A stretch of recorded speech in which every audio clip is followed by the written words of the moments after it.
Sila pupunta. Let's go to the map dito, ladies and gentlemen. Una, Mexico, wala nang eagle eh. Sabi sa pre, paano pa yung pre?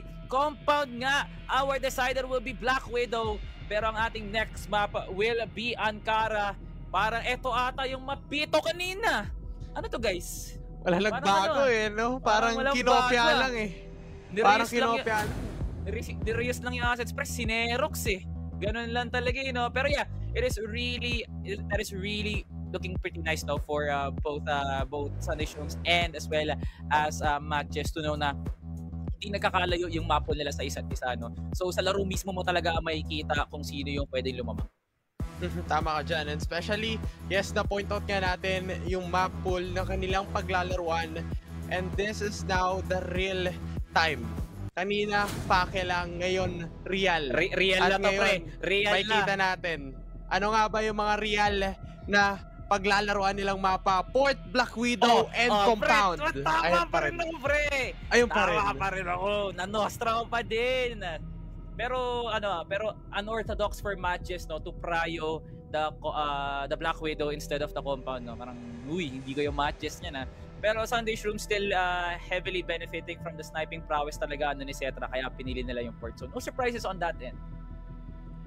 And especially at this point na yes, nandyan yung kanilang mga placement. Global Risk simula map 1 hanggang map 3. Pare-parehas lang sila ng side na sisimulan. So, I think there is a factor, kumbaga, na mas nagiging stable itong dalawang teams na to kung saan man sila magsisimula na side. So, I think one of the key rin na kailangan tignan on the side of Sunday Shrooms in order for them to adjust or kailangan nila makakuha ng magagandang rounds up against the side of Matches. Kasi alam naman natin, Matches, yes, nabagit nga natin kanina, one of the teams na kailangan rin talagang respetuhin. Pero again, ano pa yung pwede pa nating expect knowing map 1 natin is Port. Okay, so high expectations for both the snipers of Sunday Shrooms and Matches, pero mas may advantage talaga dito ang Global Risk kasi nga Port really is a global risk heavy map na alam mo talaga pag LA ang pupuntahan na meron nakapwesto kagad sa God Box, pero kung pupunta ka naman ng B, ang ganda at sobrang open na mga extensions ng pwesto na pwedeng pagdepensahan, like sobrang daming parkour, sobrang daming panggulo talaga na itong B site na to, no? So it really is highly beneficial for Matches to start Global Risk at sila mismo yung magdikta ng pace ng Sunday Shrooms kung paano sila dapat aatake. Pero ang mind games naman dapat dito ng Sunday Shrooms is where will Suna or Chuma try to do the rat game, no? Parang paano sila mandadaga talaga knowing na one-dimensional yung pwestuhan dito ng Matches, and how advanced will this Sunday Shrooms lineup be in order to counter-strat tong Matches na alam naman natin na default yung setup na laruan palagi pero effective talaga eh. Tama ka dyan, and there is a key factor kung bakit nga ba talaga effective on the side of Matches. Depende na lang rin in terms of the setup na pwede nilang mai-provide sa isa't isa. And definitely for the side of Sunday Shrooms naman, nabanggit mo nga kanina that they have the capacity pa rin naman, at syempre isa sa mga teams na kailangan ngayon magkaroon ng magandang momentum or magandang pangalan dito sa ating liga. Okay. Pilabi lang tayo, panandalian na mga crossbar dyan. Kaya kalmahan nyo lang guys, sit back. Pwede nang kumalma muna at wala muna nga alis yung mga nanonood ng crossbar dyan. Pwede nyo dalhin sa kwarto, pwede nyo dalhin sa CR guys. Kaya guys, nood lang tayo ng crossbar dyan kasi malupit yung parating na action. Pero Sunday Shrooms pati Matches na to, pag ang ginawa ng Matches dito is possible na matalo pa sila tapos masyadong mataas yung round diff, down gaming pa pwede yung mag-advance. Yun yung math na naano ko. Hindi ko lang sure kasi hindi ko nakita talaga ng gusto yung team standings, pero binamath ko lang to sa utak ko. Pero talagang pag naging one-sided yung laban, like let's say naging 10-3 talaga yung kinalabasan nito tapos pumaba sa Sunday Shrooms, possible na pwede pang mapigilan ng Sunday Shrooms tong Matches playoffs tapos pasok pa down gaming. So mas napabuti pa talaga, no? We'll never know. Of course, Matches is still a top team. Highly respectable pa rin talaga in terms of macro, malakas talaga ang matches. So kailangan mag-ingat dito ng Sunday Shrooms, but still, you gotta give props to their IGL talaga for having this sort of leniency and dependency na kaya din mag-play independently nitong mga players niya in order to not just call, pero kaya na nga nilang mag-call for themselves as well. So, it's the battle of IGLing as well. It's the battle of the snipers. Sino nga ba mataas pag-pragat dito? It's going to be Chumat, is it going to be Rels, is it going to be Loy, si J-Vice nga ba? Ang dami natin pwede pagpilian, pre. Grabe nga naman. Tama ka dyan. Napakadami mo nga na-mention ng mga pangalan ng mga players natin. And at this point, this is now the beginning na pwede pa nating mabigyan pang pansin itong mga players na to. And exactly na so far onto this map, kailangan sigurong gawin rin on the side of matches. Kung sakaling sila nga yung depensa ang simula on the side of Sunday Shrooms naman, kailangan nilang alamin rin yung weakness point ng depensa na yun. So for sure, at this point, sa mga viewers natin dyan, huwag nyo rin kalimutan supportahan itong mga teams natin because this is now the last series ng ating gabi na ito. Meron pa tayo bukas for the last day of the group stage ng ating CFSPH Masters. Pero syempre, kailangan din ng pahinga, 1 week na pahinga at babalik tayo. And for sure, mas magiging exciting yon dahil magkikita-kita kayo ng mga inyong mga idol. Yun. And we'll never know no, kung saan nga pwede bang mangyari ang playoffs ng Crossfire nga talaga. No? And this is going to be a year of surprises nga talaga. No? For the most part, di nga natin inaakala na magkakaroon ng liga ng Crossfire at the start of 2024. Pero andito na tayo. Nagsimula tayo sa nagsimula tayo sa Apex Spring. Nakita natin maglaro ang Macta pati SGJ. Tapos nung nabitin pa tayo, binigyan tayo ng CFSI. Tapos nung mas lalo pa tayo nabitin, ayun, nag-announce si Crossfire ng Impact at tas merong pang Masters PH. Tapos nung mas lalo pa kayo nabitin kasi paano ba yan? Ito lang yung ine-expect namin. Hindi, meron pa tayong regional grand finals pre. So grabe nga naman ang paluto nito ni Crossfire for the whole year of 2024. Tapos pagkatapos pa nito pre, as far as I know, meron pa tayong Summer Championships na kaka-announce ng 10 kahapon kung di ako nagkakamali. No, pre. So itong 2024 pre, year of the Crossfire talaga to. Napakadami talagang jam-pack na action na ating kailangan abangan. Especially sa mga aspiring team natin na gustong maging part nito. Syempre, ready na at mag-grade na kayo kasi malay nyo, kayo na ang mga susunod na papanoorin ng mga idol natin. And syempre, maging inspirasyon din sa mga players natin na baguhan sa Crossfire. And now, I think this is now the crucial one. Papasok na muli tayo sa port na kung saan Sunday Shrooms aatake agad dito sa may side.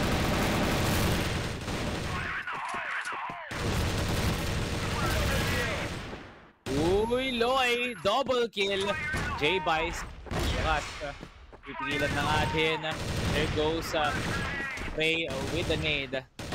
So 3v2 lamang pa rin ngayon ang matches at pinapaulan na nga kagad dito. Ray nakatayo ng iban ng gilid. A7J will be getting the flank to give it to matches. Si Lido, Pulido, lahat na ay naging sigurado sila.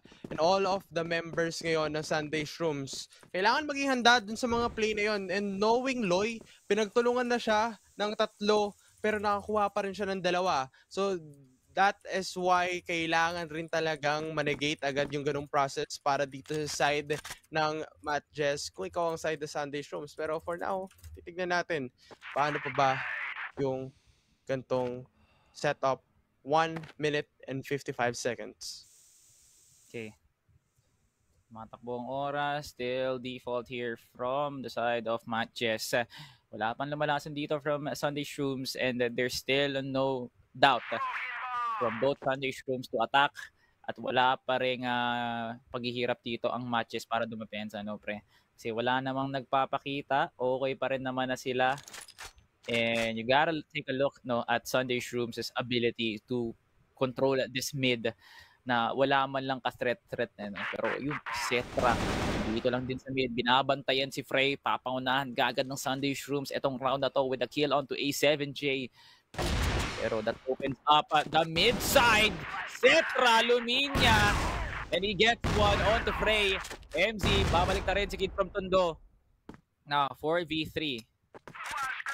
Ayun, yun na nga ang flash. Pero ang laban na ngayon ay pwede pumabor ngayon sa matches kahit paano kasi magbabantay pa rin naman sila. Meron silang ideya kung nasaan yung C4. Kaya wag na muna sila mag-push. Hayaan yung mag-pick out dito sila Juma at si Cetra. And ayun, napumik nga si MZ. My God. Pero syempre, 2v4. Kakayanin kaya ito ng matches. Loy and Rels, nakakatakot rin to sa ganitong sitwasyon dahil si Cetra nandun sa may likod. Pero makikita niya si Rels, hindi magkoconnect yung first shot. Pero tatry niya pa rin. Good recovery sana yun para kay Cetra, pero 1 HP para kay Rels. Nakikita niya isa at definitely a good execution para sa side ng Sunday Shrooms. Okay. Sunday Shrooms, nicely done for them. It really is nice knowing na they have the confidence, especially from Cetra. Yung picks nila doon was really important, knowing na yung dalawang nakuha ni Cetra is pwedeng makatulong para sa high-low na LA at para makabuelo pa sila doon sa B-side, which is hindi na nga natuloy. Inubos na nga muna nila bago sila magtanim. And I do think the influence of Cetra dito sa mid is highly beneficial para sa Sunday Shrooms na hindi dapat siya agad na pipick off dito. At mahalaga ang pwesto na kinatatayuan niya. And now, the answer here for matches is magpadala sila dito na A7J pati Loy. Kaya ngayon, J-Bice, man, ang lalim na. Loy, multiple nades here thrown by Sunday Shroom Sniper. Loy, hindi mo na magpapakita masyado. Napakakapal na nga ng smoke. Baka hindi na nga i-push to ng Sunday Shrooms ngayon. There goes sa spam. Pero wala pang masyadong makukol dito ang matches sa ngayon. Pero ngayon, it is really a good sign for both Sunday Shrooms and matches na nababasa nga nila yung mapa pre, hindi mo sila nagpupush. Ang dami nilang kailangan iwasan, ang dami nilang kailangan isipin na sa gantong sitwasyon, they have the capacity to know where is a 7J. Kasi once na hindi nila tignan yan at ayun na nga, nakita na nga nila ang kanilang hinahanap, pero get to para dito kay J-Bice. And now Loy with a 2K again. Suna 360. Saan na siya nagtatago. And definitely MZ with a good initiate fight. Alam agad nila kung saan makakapunta ang mga players ng Sunday Shrooms. 2-1 in favor of matches. As this first push talaga, no, pre, parang apaka-angas ng Sunday Shrooms from that start. Pero matches was able to read it off perfectly. Alam nila kung saan pwede mag-rotate ang Sunday Shrooms, especially from how they tackled LA. Tapos pinaikot na agad nila. Parang matches, they really try to defend the upper ground dito sa LA. Pero ganun din ka-effective pag gumagawa din sila ng play para naman madepensahan ang B-House. So, matches in terms of relocation talaga, no? Napakalupit. Rels gets Kid from Tondo. Full flash na ngayon ang tatlong nakabantay dito sa LA. At gusto na nga testingin ng Sunday Shrooms ngayon. J-Bice. Wala na ngayon si Rels. And matches now giving it to Sunday Shrooms na sila naman ngayon na magpupush. At nakita na nga nila si Cetra dito na gustong kumuha ng pick-off dito sa mid. Pero napigilan din nga kagad ng matches to kagad. As now, the read is absolutely beautiful for MJ to continuously pursue everything that they want to throw. A7J and Frey, dito lang sa may bandang CA. Pero hindi pa to alam ni Suna. At ayun, ang pwede niyang kakahantungan dito. The crossfire is just too good for matches. Kung sakaling gusto ng Sunday Shrooms ngayon pumunta ng mid. Pero ngayon, iba na nga ang ihip ng hangin para sa kanila. Atake na sila dito sa B-site. And they just deny the crossfire of matches. Potentially, pre, hindi. Ginugulo pa rin nga nila. Marami pa silang oras dito, Aaron. Napakadami pang oras na kailangan sulitin sa isa't isa. Rastel, matches ngayon, yung numbers nila ay mukhang bumabawas na. Hindi na kinakaya pa. And now, on the side of Sunday Shrooms, paano nga ba sila kukontra sa ganito? Pero MZ, na one tap sa headshot. Naulo. Nakuha ang ulo. Pero Loy, nandun rin. Nag-audition ngayon ng mga players ng matches. Matches in 2v2 positions. Like, this really is a possible retake here for Matches. Knowing na dalawa pa nga silang healthy dito. 25 na nga. Kaso hindi to matama yung mga bala ni Chumat dito. Magpapa-relocate muna si J-Vice and Frey. Knows. Pero ngayon, J-Vice buhay na buhay pa rin. Full flash ngayon. Ang dalawang naglalaban dito. J-Vice, makikita na nga. Pero hindi yun yung anggulong tinitignan niya. A7J gets the flank and as well as the defuse. Meron tayong laban sa ating kamay. Napakadikit nga ng round na yun. Matches will be able to push the lead to 2. And yeah, definitely naayos agad nila yung mga proseso na naayos talaga from the side of Matches. Knowing na nagkakamali sila nung round number 2, pero in between the rounds, nabawi nila lahat ng pwede nilang mabawi. And Matches right now, A7J with that wonderful clutch para dun sa round na yun. At yun yung pinakakailangan sa lahat on the side of Matches. Dahan-dahan ulit nila kukunin lahat ng mga pwedeng coverage dito. Pero Sunday Shrooms, paano makakabawi sa ganitong sitwasyon? 1 minute and 45. Matches really is playing it out safely dito, no?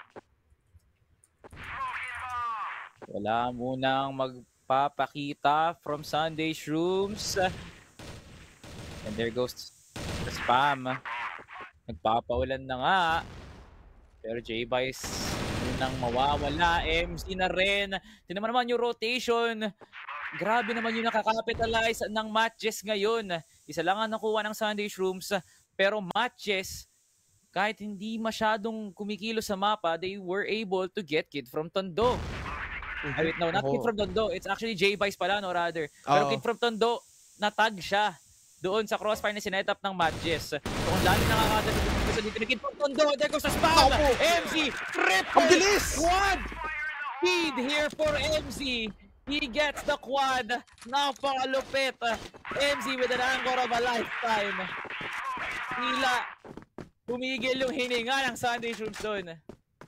Yung kala natin, Sunday Shrooms, may binabalak na sila sanang plano. Pero sabi nga ni MZ, wait lang, there's more. Ako na muna ang bida at kayo ang kukunin ko. And now, Matches as of now, 4-1 score. And Sunday Shrooms, parang nahihirapan sila so far to execute this fight para dito sa ganitong sitwasyon.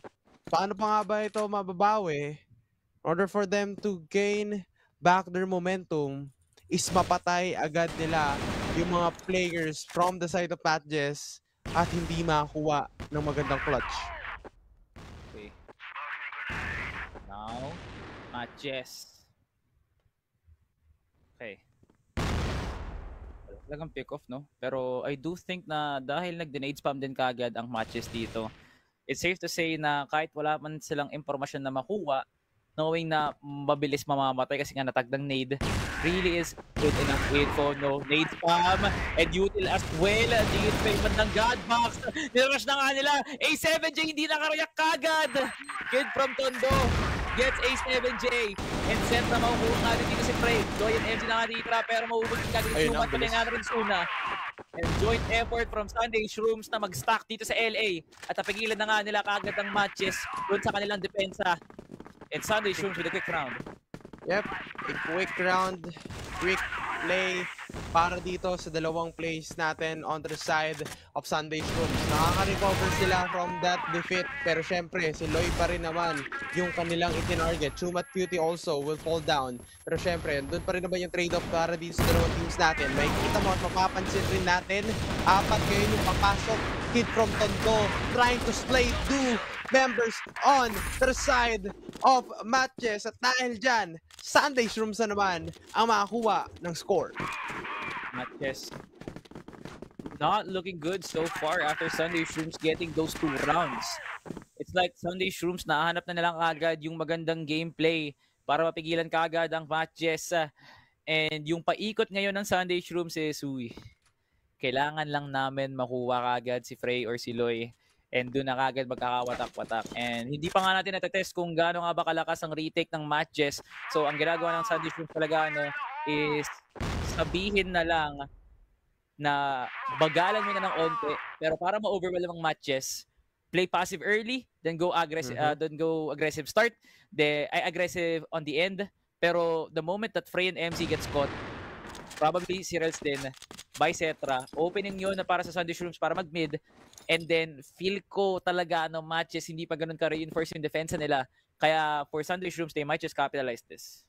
Yep.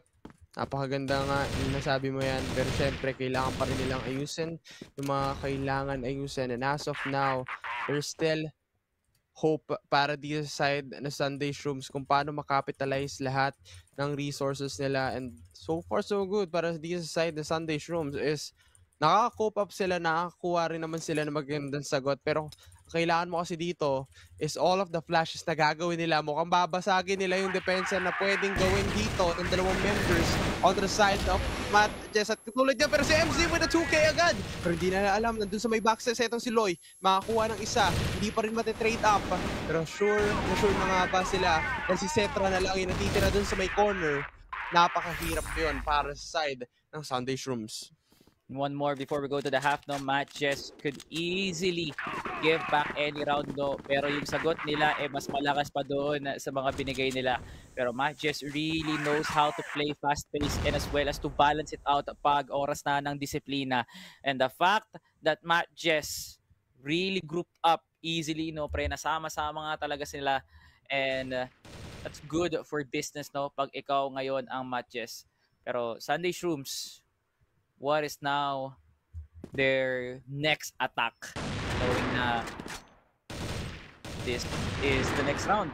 This is the round before the half, and LG could maximize all of the resources ngayon.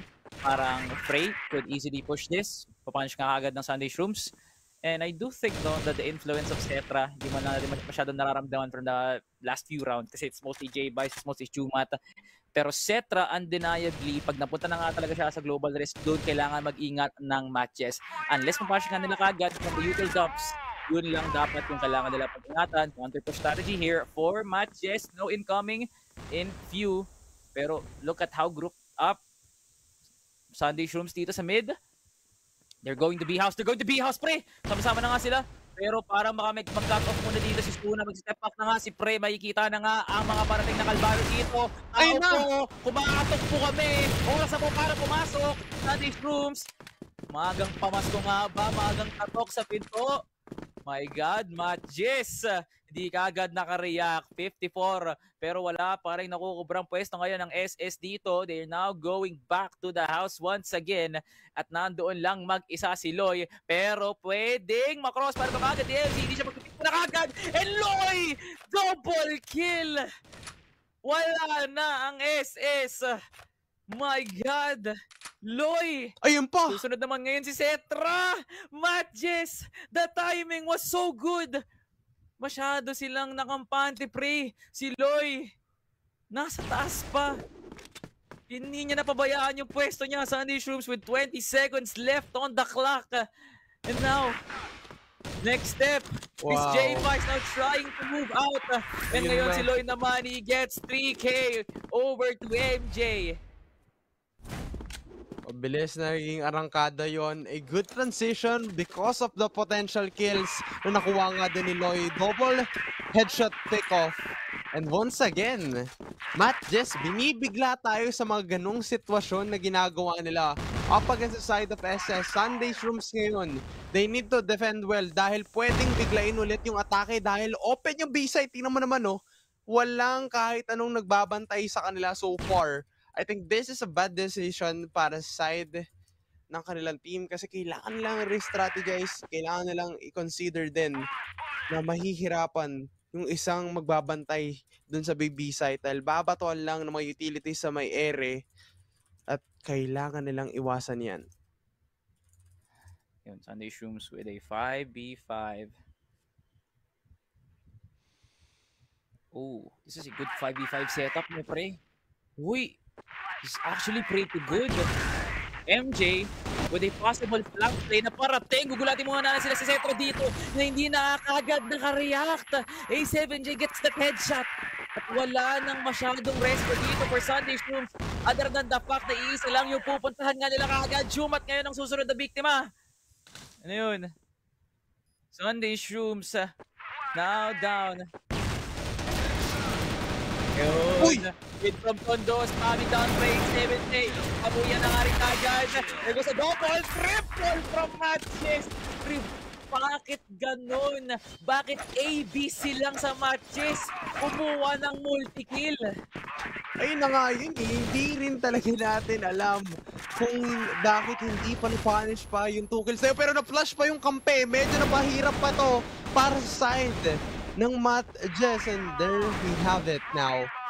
Sunday Shrooms has the upper hand. Meron silang magandang gagawin dito na pwedeng mabaliktad yung round na ito at mapunta pa lalo sa kanilang pabor. Pero syempre, yung C4 iiwan muna para side ng Matches. Try to repick, try to play for picks lang. Kuha ng isa, sabay recover ng bomba. So titignan natin paano nga ba yung magiging plano para sa side ng Sunday Shrooms sa ganitong sitwasyon. Okay. Sunday Shrooms. Really. So, how to press the buttons in the early game, no, pre? Pero pag post plant na nga, oras na para kumilos na ngayon sa Matches.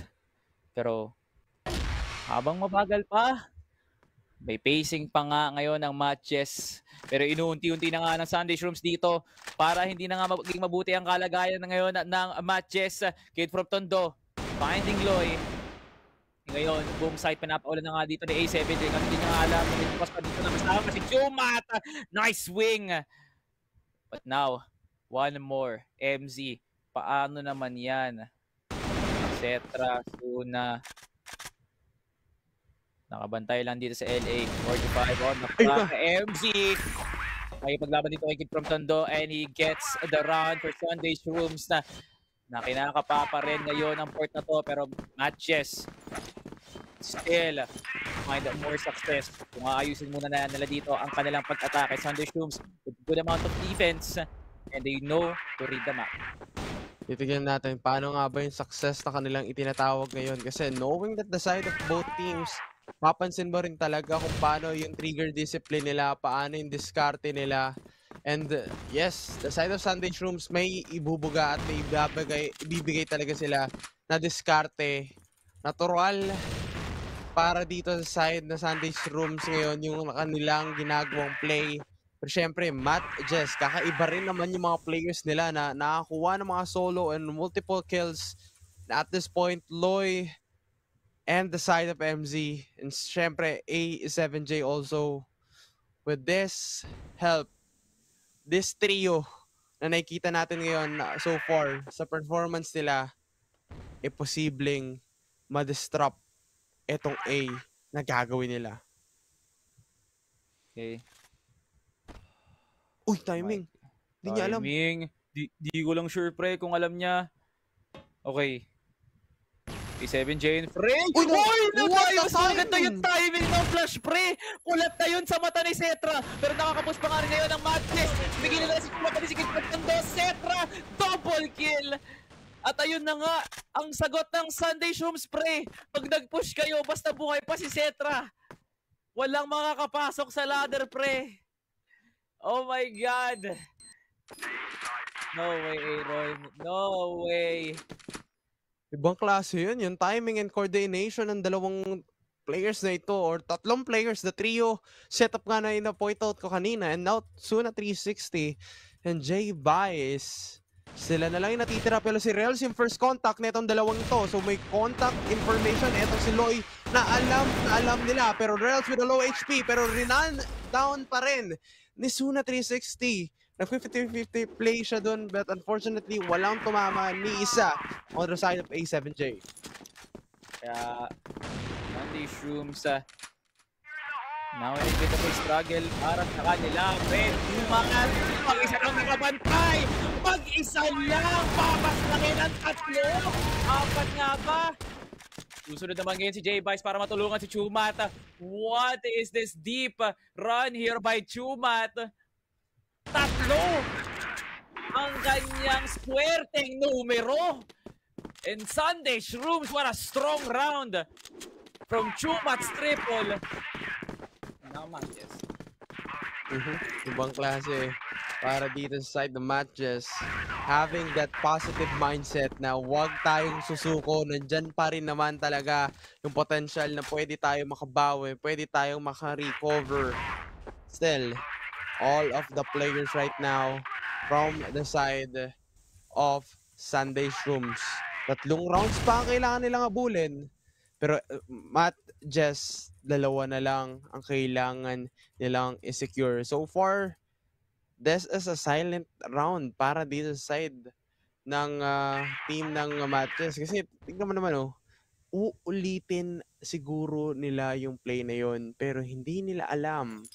Suna 360, repositioning dun sa angle na hindi gaano lagi na i-check nito mga teams natin.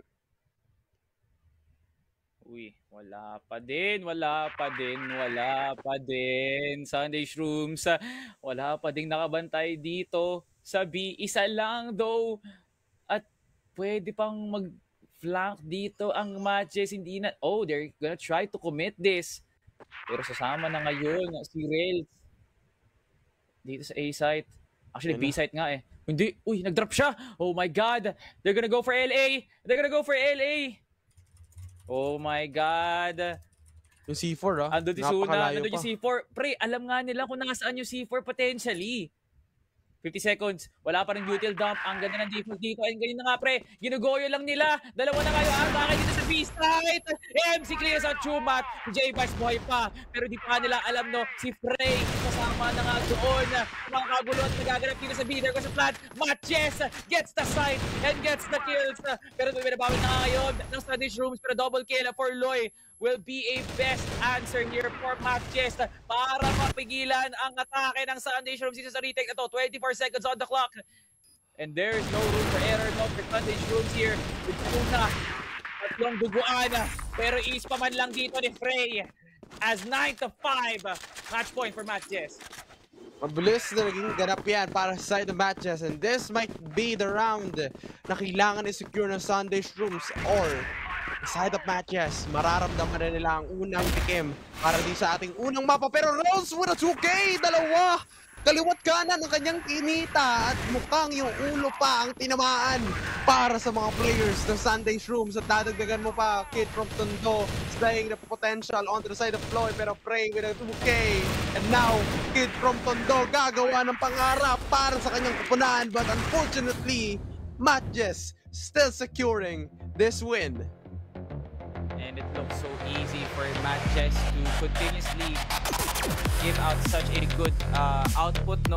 Para everything was just working like a charm for Matches, whether